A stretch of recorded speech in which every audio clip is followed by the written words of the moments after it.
Creatures of the night. Let's talk about AEW Dynamite, the go-home show for Forbidden Door. I am going to be the first to tell you that I am very disappointed with what we got going on in terms of Forbidden Door. It still doesn't feel like Forbidden Door has been open. Probably we just, kept the door slightly open to see who can creep on in, but honestly, it hasn't really felt like that, and I'm hoping for better next year. But we had our go-home show in Scotland. We started off with the bruv, William Ospreay, who comes on out there and talking about British food or whatever the hell they were talking about, things that I can't relate to. And after about like 10 minutes in, Jon Moxley finally puts us out of our misery by coming out there with Marina Shafir. They get into the ring. However, then we start to see that we have Wheeler Yuta that crept up from God knows where, and then Claudio on the other side of the ring. And honestly, I would not mind being sandwiched between those two men. So not a bad position to be in, but bad if you're Will Ospreay. But then here comes Jet Speed that comes to even things up a little bit. And I'm just like, well, what are these guys doing here? And honestly, I forgot that they were actually going against Death Riders, and that Jet Speed was going to be teaming up with our President Tanahashi. President Tanahashi ends up coming to the ring. He's trying to make it there kind of quick because everybody else is in there, but the knees had gave out since God know what year, so he couldn't make it there as quick as he wanted to. But once he gets in, we got our match going. The match was pretty decent, I guess, for an opening match. A lot of it was focused on how Marina was getting kicked out from ringside as she was helping Death Riders, but then William ends up kidnapping her, and everybody's okay with this, I guess. And he takes her to the back, and the match continues. Still okay or whatnot. I'm happy with everybody in the ring or whatever, but it just kind of feels like what we've already been having with Death Riders and Jet Speed, just adding another person into the mix with President Tanahashi. And here comes William that comes back out again, but this time he has a body bag. And I'm just like, why would they put Marina, a lady, in a body bag? Why would we be doing that? Now, you can see the struggle with this person in the body bag. And Death Riders, they're not happy about this because they're thinking that Marina is being hurt and being placed in a body bag against her will. And William kept threatening to throw the body off the stage or whatnot. And with that big distraction for the Death Riders, President Tanahashi slowly takes the win for his team. Now, after this though, Death Riders, they end up going over there so that they can go attack William. But when they go to get the body bag to get Marina out, it's Darby's bitch ass in the bag. And they start fighting. Now, everybody's fighting, and then out of the blue, Gabe Kidd comes. Gabe, I was a main one praying for your health, and you coming back to Forbidden Door because we missed you. And then the War Dogs came out too. So we had Clark Connors and them abs, Lord have mercy. And Drilla as well. And they all looking good. And unfortunately, everybody's wearing t-shirts. Everybody, well, Clark wasn't wearing a t-shirt, but everybody else was wearing a t-shirt. And I'm just like, what about the female demographic that need y'all without the t-shirts? Whatever. They come on out there, and then here comes the Ops, who I at times forget that they're holding the trios titles, and they come to even things up too, and they pretty much take out the Death Riders and the War Dogs. Even the Young Bucks came out there as well and everything, and pretty much getting everybody hyped up for that lights out cage match thing, whatever the hell they calling it. I think it ran on a little too long, and it had the baby faces standing tall at the end of it. Something about it felt like a little bit unnecessary. And I'm happy that we got a chance to see these guys, even the War Dogs being out there, which wasn't completely random, but something about it just kind of played out a little bit too long. And honestly, I can't say that I'm 100% looking forward to this match, but no Kenny, no Ibushi. That would have been nice to see them in the mix too, instead of having the Ops. Maybe we might get something with the War Dogs versus the Ops at Forbidden Door pre-show, or maybe if we have any space on the main card, they can throw that in. Now, after this, we do have Uncle Adam and our stepdaddy, Christian Cage, in the ring. Uncle Adam is basically saying that Christian should change because he gave him that opportunity to go find himself. Christian said that he went to go find himself and he realized that he saw him just the way he is, an asshole. And to be honest, I'm cool with that. I want Christian to be just the way he is. And, they could work out some kind of little thing with him and Uncle Adam as friends or whatever. Christian said that they're not necessarily friends and not in the same page, but they are in the same book, and we'll take that. That's better than nothing. So they're going to be going against Kip and Nick Wayne for Forbidden Door. But then we get Kip Sabian, who comes out with Mama Wayne, and they look fucking amazing as usual. But Kip had something to say. Not Kip. Nick had something to say, but he was on screen, and you could tell that he's at home with crutches. Apparently, he broke his motherfucking foot. He broke his foot and cannot be at Forbidden Door, so he got someone to replace him. They showed this video of somebody like I thought was Jackson Perry backstage in like a Dr. Frankenstein type of situation, but I don't know who that person was. But we end up seeing Luchasaurus, who was Killswitch, laying down or whatever the hell it was, and the Luchasaurus come out there. And I'm sorry for anybody who watched the live stream. I'm sorry to scream in your ears, but we haven't seen him in so long, and I'm so glad to see him come out there. And he puts the pause on our stepdaddy and Uncle Adam, and it's not looking good for them, but he looks absolutely amazing. So Killswitch is going by Killswitch and not Luchasaurus, even though everybody was cheering Luchasaurus when he came back. And that's going to be interesting because he's still involved in this whole story. Obviously still have animosity towards our stepdaddy for all the horrible treatment. And that's crazy because Kip and Nick were not treated nowhere near the way Luchasaurus was treated. So I can see why he would definitely want to kick Christian Cage ass. And honestly, I'm kind of excited to see where that goes. Now, after this, we see that MJF has met up with the Gates of Agony and Ricochet, basically saying that, Pastor Briscoe in the building looking for me and he's trying to kill me. Why don't we be friends? Like, why don't we just, I do something for you, you do it for me type of situation. The enemy of my enemy is my friend.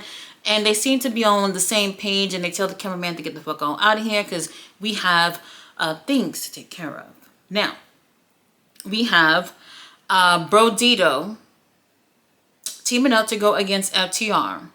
Winner of that match wins the finals of the number one contendership tag team tournament thing that they've been doing for like God knows how long now. And this match, what was the time limit? Like 30 minutes, I think. I think the match went 30 fucking minutes. I'm pretty sure the time limit was 30 minutes. And there was like fucking 3 commercial breaks throughout this match. And Brody was busted open. Not one doctor came to see if he was alright or nothing. And here's the thing. This did not go anywhere near, I think anyone was thinking it was going since the very beginning. I think since the very beginning, people was thinking that either the Young Bucks or FTR was going to win. And it just seemed like that was like, I don't want to say logical, but that seemed like where the company wanted to go. So as we are approaching 10 minutes, and I'm just like, well, they're not going to do the time limit thing, right? Then we got 5 minutes and they're still killing each other. And there's literally 1 minute left and y'all now taking out the table. And I was like, what the fuck? Like, there's literally 1 minute left and now y'all taking out a table. It was very interesting because I thought that, we were just gonna like maybe 5 seconds left and then boom, we got a winner. And it literally went the whole time. And it was a draw. And Brodito obviously kind of feeling like, I don't know, like they just was not feeling it. And even Bandito still goes to pin Dax after all of this. And referee's just like, baby, it's over. Like, it's a draw. There's nothing we can do at this point. And then we get Tony Khan in the microphone of homegirl that does the announcing. And basically they just said that this is going to be a triple threat match for the tag titles. And I'm like, again, didn't we do that the other day at All In and everything? They should have picked the clear winner. I don't know why it's going to be all 3 teams. It should have been, well, to be honest with you, I wouldn't want to see either one of these teams to get the opportunity if it was for me. However, I feel like it should have just been one thing going on. My problem is that I have not necessarily been excited about the tag division, and this right here does not make things feel any more exciting at all. And it's like, okay, so we're back to doing the triple threat things with the tag titles again. I would have never gone that route. So I was very disappointed. I think other people, at least within my live stream, seem to be disappointed with that outcome because it feels like they're just relying on that again. Personally, I feel like it would be a miracle if Hurt Syndicate actually retains. I'm still thinking that FTR is going to retain, and that if FTR retain, that they'll just end up pinning Bro Dito. They're just basically there to be the pin guys, and that's pretty much it. And if Hurt Syndicate lose that way, it won't look so bad on them. That's probably what's going to happen, but I'm not 100% sure. But I'm very disappointed in this triple threat outcome. Tony Khan, we're bored.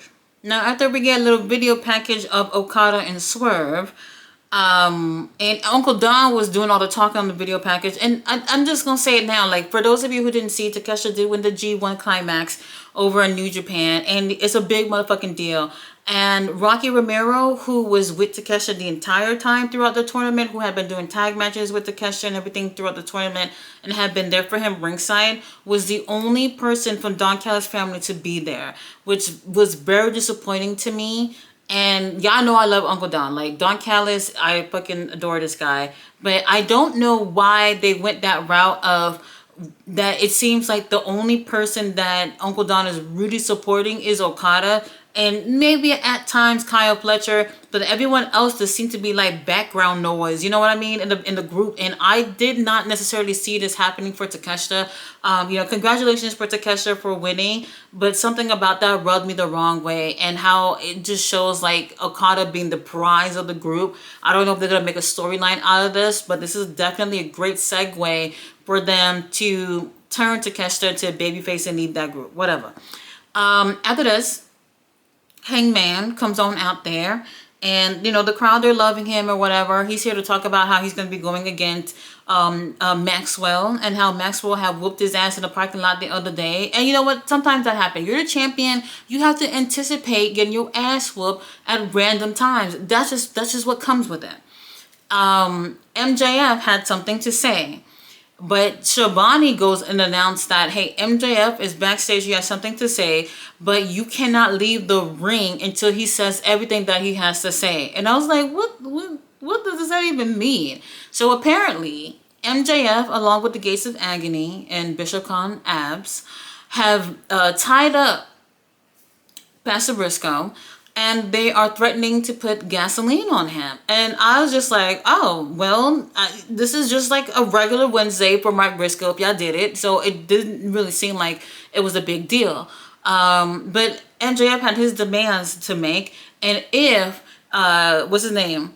Heyman left the ring before he made all his demands and answer yes to his demands, that they were going to light Pastor Briscoe on fire. So MJF's demands were the titles can change hands via disqualification, so that didn't surprise me.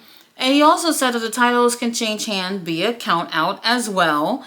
And then number 3, which he said he didn't think of until just this moment, which is a motherfucking lie, that he didn't have to use his contract on this match like how they initially had it.